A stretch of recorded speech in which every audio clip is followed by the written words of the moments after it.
Hello everyone. Today we will solve from question number 3. Exercise 14 class 7 RS Agarwal math. इससे पहले हमने intro और दो क्वेश्चन कर दिए थे, है ना, क्वेश्चन 1 एंड 2, और कुछ इंट्रोडक्शन कराया था कि एंगल्स जब दो पैरेलल लाइंस हो, एक ट्रांसवर्सल इंटरसेक्ट करे तो जो जो एंगल बनते हैं उन सब के बारे में आपको बताया था। Now question number 3 and the question 3 is two parallel lines L and M are cut by a transversal T. If the interior angles of the same sides of T be 2x minus 8 degree and 3x minus 7 degree, find the measure of each angle. इसमें आप figure बनाना चाहो बना लो और नहीं भी बनाओ तब भी चल जाएगा। हमें ये मालूम है कि सेम साइड्स के इंटीरियर एंगल का सम क्या होता है 180। ध्यान है, जो कोई इंटीरियर एंगल भी होते हैं कॉन्सिक्यूटिव इंटीरियर एंगल। अगर फिगर बनाना चाहोगे तो फिगर क्या बनेगी, ये एक लाइन L है और एक दूसरी M, ये इसके पैरेलल है। एक ट्रांसवर्सल T है तो ये एंगल और ये एंगल या इधर के ले सकते हो, कौन से, या ले सकते हो सेम साइड के। ये एंगल हमें गिवन है। एक एंगल कोई सा भी लिख लो, इसकी वैल्यू दे रखी है 2x माइनस 8 डिग्री और इस एंगल की वैल्यू दे रखी है 3x माइनस 7 डिग्री। ये 2x माइनस 8 है, ये 3x माइनस 7। तो इन दोनों का मेजर फाइंड करना है। तो करते हैं, इन दोनों का सम क्या होगा 180। बस ये लिखना है, लिखोगे because sum of co interior angles we 180, so therefore 2x minus 8 पहला एंगल ये था प्लस 3x माइनस 7, इसका सम कितना होगा 180 के। 2x प्लस 3x कितना हो गया 5x minus 8 minus 7 minus 15 is equal 180। तो 5x की वैल्यू हो गई 180 प्लस 15, तो वैल्यू ऑफ 5x इज 195। 180 में 15 ऐड करोगे 195, 5 से डिवाइड, तो x इज 195 अपॉन 5, 5 बन जा, 5 3 जा 15 और 5 9 जा 45। तो ये वैल्यू निकलाई x की। The value of x is 39। तो एंगल्स क्या होंगे, पहला एंगल था 2x माइनस 8, तो x वैल्यू पुट कर दें। तो फर्स्ट एंगल या वन एंगल कुछ भी लिख सकते हो, या आप फर्स्ट एंगल हुआ 2x, the value of x 39 minus 8, 39 2 जा 78 माइनस 8 यानी कि 70 डिग्री। अब सेकंड एंगल आपके दो तरीके हैं, या तो x की वैल्यू पुट कर दो, या हमें मालूम है इन दोनों का सम 180 होता है, तो 180 में से 70 सब्ट्रैक्ट करोगे तो 110। वो आपकी चॉइस है, कैसे भी निकाल सकते हो। सेकंड एंगल मैं वैल्यू पुट करके निकाल दूंगा, जिससे कि किसी को कैलकुलेशन में प्रॉब्लम होती है तो सीख ले। 3x, x की वैल्यू क्या है 39 माइनस 7, ये तो था 3x माइनस 7, तो कितना आएगा, आएगा तो 110 ही। तो 3 9 जा 27, कैरी 2, 3 3 जा 9 और 2 11, 117 में से 7 सब्ट्रैक्ट करोगे तो 110। ओके, तो ये रहा क्वेश्चन नंबर 3, ये रहा क्वेश्चन नंबर 3 का सॉल्यूशन। क्लियर, मुझे उम्मीद है आपको समझ में आ रहा होगा और क्वेश्चन में मजे भी आ रहे होंगे। Now next question number 4।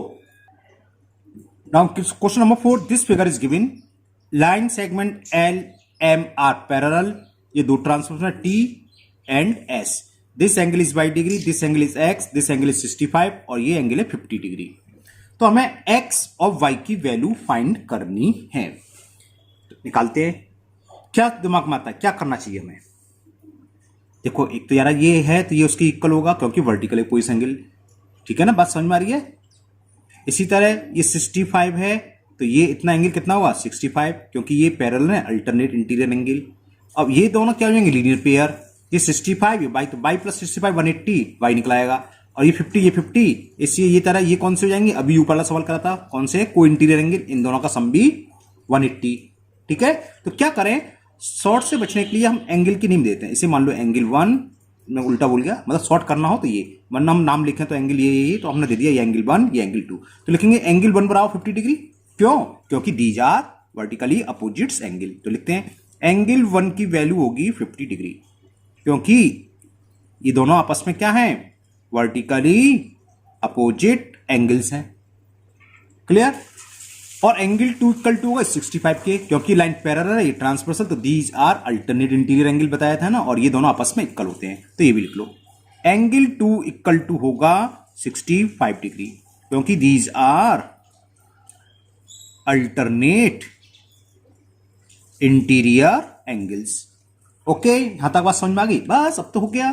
पहले ये निकालना, तो 1 + 2 क्या होंगे? 180। तो लिखोगे एंगल 1 + x, सॉरी 2 गलत हो गया, 1 + x is equal 180 cos sum of co interior angles, sum of co interior angles. अगर आपको कम लिखा तो लिख सकते हो because L parallel to M and S is transversal, so angle 1 + angle x equal to 180। लेकिन कोई जरूरत नहीं है, इससे क्लियर हो गया सब। तो एंगल 1 हम फाइंड कर चुके 50, तो 1 की जगह 50 + x इज 180 डिग्री, तो x निकला है 130, 180 - 50, तो value of x is 130 degree. तो x की वैल्यू थी निकला 130। अब निकालना हमें, फाइंड करना है y। तो 2 + y क्या होगा? 180। क्यों? ये स्ट्रेट लाइन है, तो ये कैसे हो गया? Linear pair angle. तो लिखो angle 2 + y, angle 2 + y is equal 180 degree, क्योंकि these are linear pair angles. 2 की वैल्यू कितनी थी? ये रहा 65। तो 65 + y इज इक्वल 180, तो वैल्यू ऑफ y 180 - 65 115। सबट्रैक्ट करा और कुछ नहीं करा, तो y की वैल्यू होगी 115। तो x is 130 degree and y is 115 degree. Okay, simple question है। Now next question number 5। And the question 5 is, in the given figure, angle V is 65 degree, angle C 45 degree in triangle ABC, and DAE parallel to BC। ये line इसके parallel है, ये दोनों आपस में parallel. कौन सी? वाली लाइन और ये। Okay, if DAB equal to x degree, DAB दे रखा है x degree and EAC is equal to y degree, तो find the value of x and y। ये तो बहुत सिंपल सवाल है। ये दोनों लाइन है, तो x इक्वल टू इसके होगा अल्टरनेटिव, तो x हो गया 65, y हो गया 45, हो गया सवाल बस। तो चलिए सॉल्यूशन लिखोगे कि DAE या खाली D लिख सकते हो parallel to BC।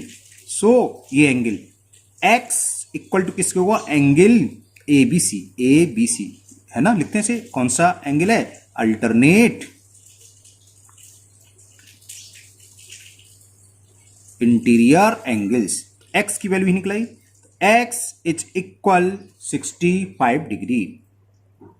Same y equal to होगा ACB, क्योंकि ये दोनों पैरेलल हैं, तो अल्टरनेट इंटीरियर। देखो कितनी जल्दी हो गया। और y is equal to angle ACB, because these are alternate interior angles, तो y भी निकलाया। y is 45 degree.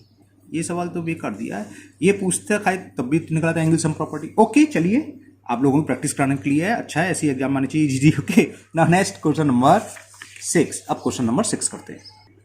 Next question number 6। In this question this figure is given, और इट इज गिवन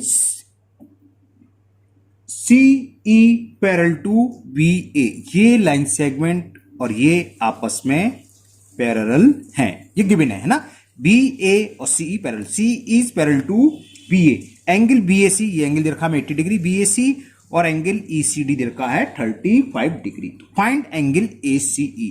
पहला एंगल ये फाइंड करना, ये तो क्या होगा बताओ? समझ में आ रहा है? ये तो बहुत सिंपल है। कैसे? देखो ये दो लाइन पैरेलल ट्रांसफर, ये दोनों एंगल इक्वल होते हैं 80 डिग्री, तो AC तो 80 डिग्री हो गया। बात समझ में ही नहीं आई? चलिए मैं आपको अलग से फिगर में समझाता हूं।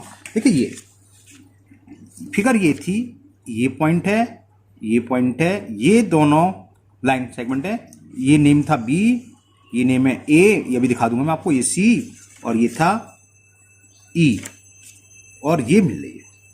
तो ये पैरेलल है। ये एंगल हमें दे रखा है 80 डिग्री, तो ये पूछा है, तो देखो क्या है अल्टरनेट इंटीरियर, तो AC भी कितना होगा? 80 डिग्री, क्योंकि ये लाइन पैरेलल है, ये ट्रांसवर्सल। तो देखो ये फिगर ये तो है, ये तो है, ये रही BA CA, ये पैरेलल। ये तो एंगल पूछा है यहाँ से यहाँ तक का, तो कितना हो गया? दिख गया ना, दोनों कंपेयर कर दो, अब हो गया क्लियर।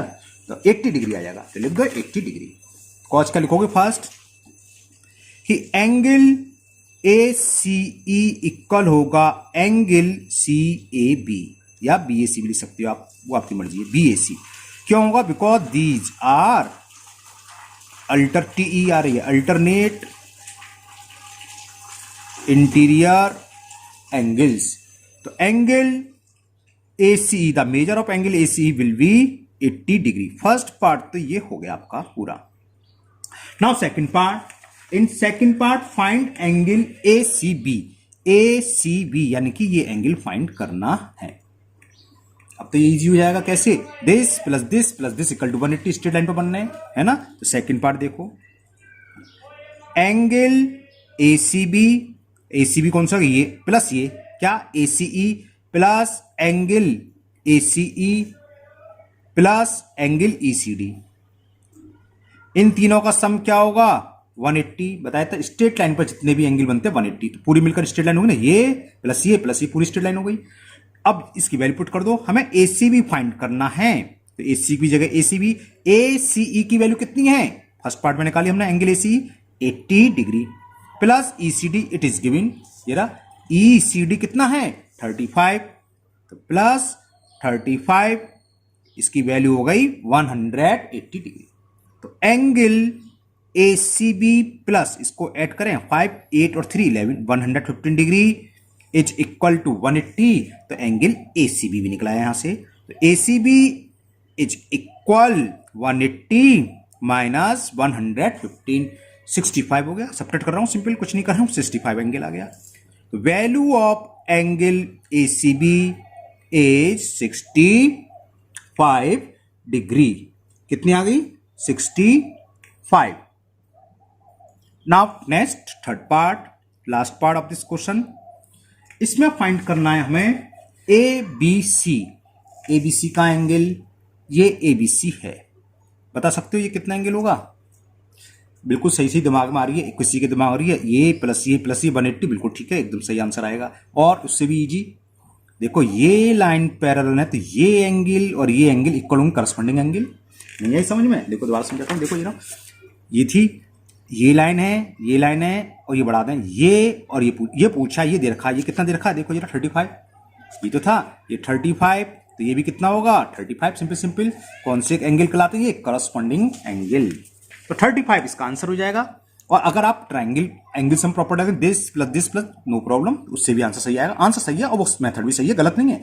ऐसा करो जिससे तुरंत हो जाए, तो ये तुरंत हो जाएगा। ये इक्वल टू इसके, कोई कैलकुलेशन नहीं करनी है ना, तो मैं इसी मेथड से करता हूं। लिखोगे एंगल ABC इक्वल टू होगा, एंगल किसके होगा? ABC इक्वल टू होगा ECD। ये एंगल इक्वल होते हैं, कब होते हैं? जब ये दोनों लाइन पैरेलल हो। ये पैरेलल और ये ट्रांसवर्सल होगी ना, कट कर रही है, आगे तो बढ़ रही है, तो ये एंगल इसके इक्वल होगा। Angle ECD corresponding angle. कौन सा एंगल है ये? Corresponding angles. तो ABC निकलाया। वैल्यू ऑफ या measure of angle ABC is 35 degree because ECD is given equal to 35। तो ये क्वेश्चन नंबर 6 कंप्लीट हुआ। Now next question number 7। In question number 7, this figure is given and it is given AO parallel to CD. AO parallel to CD यानी कि ये line और ये line आपस में पैरेलल हैं। And OB parallel to C, OB ये और ये इसके पैरेलल है। तो ये इसके पैरेलल, ये इसके पैरेलल है। Okay. And AOB is 50 degree, ये एंगल दे रखा है 50 degree. AOB is equal to 50 degree. तो find the measure of ECD, ये एंगल फाइंड करना है। कैसे होगा? देखो सिंपल सा है, देखने में जरूर लग रहा है। देखो ये लाइन इसके पैरेलल, ये ट्रांसफर, तो ये एंगल और ये एंगल आपस में इक्वल होंगे। कॉरस्पॉन्डिंग एंगल कौन से? CDB इक्वल टू होगा AOD। तो लिखते हैं, चलो लिख लो कि AO parallel to CD, so angle कौन सा? CDB इक्वल होगा एंगल AOB। समझ आएगा? ये एंगल इक्वल होंगे, ये ट्रांसवर्सल, ये दोनों पैरेलल। कौन से? ये देखो ये लाइन पैरेलल दे रखी है, ये ट्रांसवर्सल। ये कौन से एंगल होते हैं? करस्पॉन्डिंग। तो लिख दो because these are corresponding angles. तो एंगल CDB की वैल्यू फाइंड हो गई 50 डिग्री। यहां तक समझ में आ गया? अब ये लाइन पैरेलल, ये ट्रांसवर्सल, तो ये दोनों एंगल कैसे होते हैं? को इंटीरियर, और इन दोनों एंगल का सम क्या होगा? 180। ये हमने निकाल लिया 50, तो ये कितना हो गया 130 आ गया आंसर। चलिए लिखता हूं, चिंता मत करो, लिख रहा हूं। ओके, तो लिखोगे CE parallel to OB, because CE parallel to OB या DB एक ही बात है ना। तो क्या होगा, angle CDB plus angle ECD, ये इक्वल क्या होगा 180 कॉस, समझ गए, सम of co interior, some of co interior angles. Okay, CDB की वैल्यू हम फाइंड कर चुके हैं। CDB कितना 50, तो 50 degree plus angle ECD is equal 180 degree. So value of angle ECD is equal 180। 50 को हम जब लेफ्ट से राइट जाएंगे तो माइनस का हो जाएगा, साइन चेंज होते हैं। 180 माइनस 50, 80 में से 50 गया 30, यानी कि 130। सिंपल सब्ट्रैक्ट करा है, कुछ नहीं करा इसमें। तो ये एंगल ECD फाइंड हो गया, ये पूछा था इसमें। तो आज के वीडियो में इतनी करेंगे, आपके क्वेश्चन नंबर 7 तक कंप्लीट हो गए। नेक्स्ट वीडियो में इसके आगे करेंगे, और मुझे उम्मीद है आप लोगों को अच्छे से समझ में आ रही होंगी। अगर आप लोग पहली बार वीडियो देख रहे हो, पहली बार चैनल पर आए हो, तो चैनल को सब्सक्राइब करना ना भूलें। साथ ही साथ जो पास में बेल आइकन है उसे जरूर प्रेस करना है, जिससे कि इसके आगे का पार्ट मैं जब भी अपलोड करूंगा वो आपका मिस नहीं होगा, उसका नोटिफिकेशन आपको मिल जाएगा। साथ ही साथ इस वीडियो को अपने दोस्तों को भी शेयर करें, जिससे कि वो भी इसका फायदा उठा सके, क्योंकि आजकल कोचिंग स्कूल सब बंद है ना, और मैथ्स में प्रॉब्लम आती है। आप चिंता ना करें, मैं हूं आपके साथ हमेशा। आपकी जो भी डाउट है, जो भी प्रॉब्लम है, कमेंट बॉक्स में कमेंट करें, मैं उसे दूर करने की पूरी कोशिश करूंगा। फिर मिलते हैं नेक्स्ट वीडियो में। Thank you, have a nice day.